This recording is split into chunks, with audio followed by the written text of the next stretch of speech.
ಕೂತ್ಕೊಳ್ಳಿ ಕೂತ್ಕೊಳ್ಳಿ. ತುಂಬಾ ಮಾತಾಡಕ್ಕಿದೆ. ತುಂಬಾ ಮಾತಾಡೋದು ಬೇಡ ಸರ್, ದಯವಿಟ್ಟು. ಪ್ರಶ್ನೆಗಳಿಗೆ ನೀವು ಉತ್ತರ ಕೊಡ್ಬೇಕು, ನೀವೇ ಕೊಡ್ಬೇಕು ಉತ್ತರ. ಎಲ್ಲಾ ಪ್ರಶ್ನೆಗಳಿಗೂ ನೀವೇ ಉತ್ತರ ಕೊಡ್ಬೇಕು. ನೀವು ಕೂರಿ ಹೇಳಿ. ಆಯ್ತು. ನೀವು ನನಗೆ ಇವಾಗ ಆ ಇಸ್ವಿನ ನಾನು ನಿಮಗೆ ಒಂದು ನಿಮಿಷ ಒಂದು ನಿಮಿಷ ನಾನು ಯಾವ ವರ್ಷದಲ್ಲಿ ಅರವಿಂದ್ ಕಮಲಾ ಅವರಿಂದ ನಿಮ್ಮ ಮಗಳನ್ನ ಕರ್ಕೊಂಡು ಬಂದ್ರಿ? 7th ಸ್ಟ್ಯಾಂಡರ್ಡ್ ಆದ ಮೇಲೆ. ಯಾವ ವರ್ಷ ಅಂತ ಒಂದು ಅಪ್ರಾಕ್ಸಿಮೇಟ್ ಇಯರ್ ಹೇಳಿ.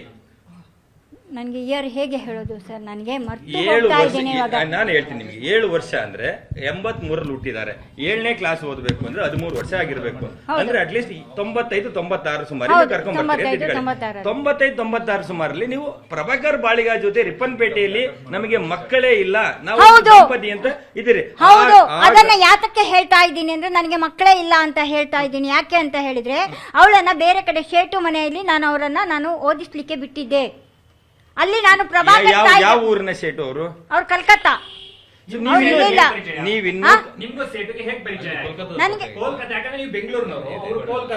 ನಾನು ಒಂದು ನಿಮಿಷ, ಅವರು ಮಂಗಳೂರಲ್ಲಿ ಬಿಸ್ನೆಸ್ ಮಾಡಕ್ಕೆ ಬಂದಿದ್ರು, ಮಂಗಳೂರಿಗೆ.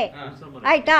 ನನ್ನ ಫ್ರೆಂಡ್ ಒಬ್ರು ಉಡುಪಿಯವರು ಅವರನ್ನ ಅಪ್ರೋಚ್ ಮಾಡಿದ್ರು, ಅವ್ರ ಮನೆಯಲ್ಲಿ ಅಡಿಗೆ ಮಾಡ್ಕೊಂಡು ನೋಡ್ಕೊಳ್ಳಕ್ಕೆ. ಆಯ್ತಾ? ಹಾಗಾಗಿ ನಾನು ಅಲ್ಲಿಗೆ ಹೋಗಿದ್ದೆ. ಅವರು ನನಗೆ ತುಂಬಾ ಒಳ್ಳೆಯ ವ್ಯಕ್ತಿಯಾಗಿದ್ರು. ಅವ್ರಿಗೂ ನನಗೂ ಯಾವುದೇ ರೀತಿಯ ಸಂಬಂಧ ಇರಲಿಲ್ಲ. ಅದನ್ನು ಬ್ಯಾಡ್ ಆಗಿ ಯಾರು ಹೇಳಬೇಡಿ. ಅವ್ರು ನನಗೆ ಅನ್ನ ಹಾಕಿದ ಸೇಟು ಅನ್ನುವ ಕ್ಯಾರೆಕ್ಟರ್ ನೀವು ಈಗ ಹೇಳ್ತಾ ಇರೋದು. ಸೇಟು ಅನ್ನುವ ಕ್ಯಾರೆಕ್ಟರ್ ನೀವು ಇವತ್ತು ಈಗ ಹೇಳ್ತಾ ಇರೋದು. ಇಲ್ಲಿವರೆಗೂ ಸೇಟು ಅನ್ನೋ ಕ್ಯಾರೆಕ್ಟರ್ ಯಾರು ಗೊತ್ತಿರ್ಲಿಲ್ಲ. ಇರ್ಲಿ ಒಂದ್ ನಿಮಿಷ. ನೀವು ಸೇಟು ಅವರಿಗೆ ಯಾವ ವರ್ಷದಲ್ಲಿ ಕರ್ಕೊಂಡು ಹೋಗ್ತೀರಿ? ಮಗಳು ಅಡ್ಮಿಷನ್ ಆದ್ಲು, ಓದ್ತಾ ಇದ್ಲು ಅನ್ನೋಂಥದಕ್ಕೆ ಏನಾದ್ರೂ ನಿಮ್ಮ ಹತ್ರ ಒಂದು ಫೋಟೋ, ಒಂದು ತಾಯಿ. ಒಂದ್ ನಿಮಿಷ ನನ್ನ ಹತ್ರ ಇವಾಗ ನಾನು ಯಾವ ದಾಖಲಾತಿಗಳನ್ನ ನಾನು ಬೇರೆ ಕಡೆ ಇಟ್ಟಿದ್ದೀನಿ. ಸದ್ಯಕ್ಕೆ ನಾನು ಮೀಡಿಯಾದ ಮುಂದೆ ನಾನು ಯಾವ ದಾಖಲಾತಿಗಳನ್ನ ನಾನು ಕೊಡೋದಿಲ್ಲ.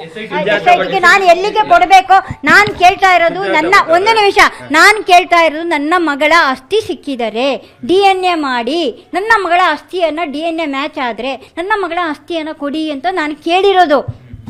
ಅರ್ಥ ಆಯ್ತಾ? ಇದರ ಮುಂದೆ ನಾನು ಯಾರನ್ನು ಇಲ್ಲಿ ನನ್ನ ಮಗಳ ಸನಾತನ ಹಿಂದೂ ಸಂಪ್ರದಾಯದ ಪ್ರಕಾರ ಅವಳನ್ನು ಏನು ಇದು ಮಾಡಬೇಕು ಅದನ್ನ ಮಾಡೋಣ ಅನ್ನೋ ಒಂದು ಆಸೆಯಿಂದ ಅನಾಮಧೇಯ ವ್ಯಕ್ತಿ ಬಂದಿದ್ದ ನಾನು ಮಾಧ್ಯಮದಲ್ಲಿ ನೋಡಿದೆ.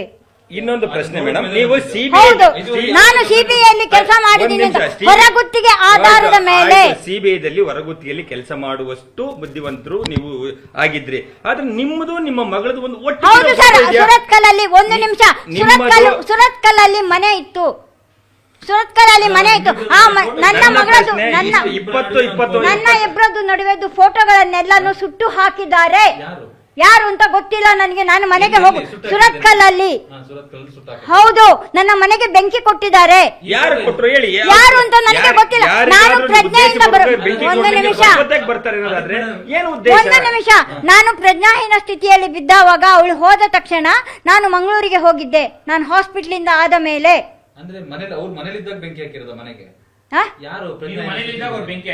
ನಾನು ಮನೆಯಲ್ಲ, ನಾನು ಹಾಸ್ಪಿಟ್ಲಿಗೆ ಅಡ್ಮಿಟ್ ಆಗಿದ್ದೆ. ಅಲ್ಲಿ ಹೊಡೆದಿದ್ರು ನನಗೆ. ಇಲ್ಲಿ ನೋಡಿ, ಪ್ರಜ್ಞಾಹೀನ ಕಟ್ಟಿ ಹಾಕಿದ್ರು, ಮಾರ್ಕ್ಗಳಿದಾವೆ. ಇದು ಯಾವುದು ಸುಳ್ಳಲ್ಲ. ಯಾವ ವಿಚಾರಕ್ಕೆ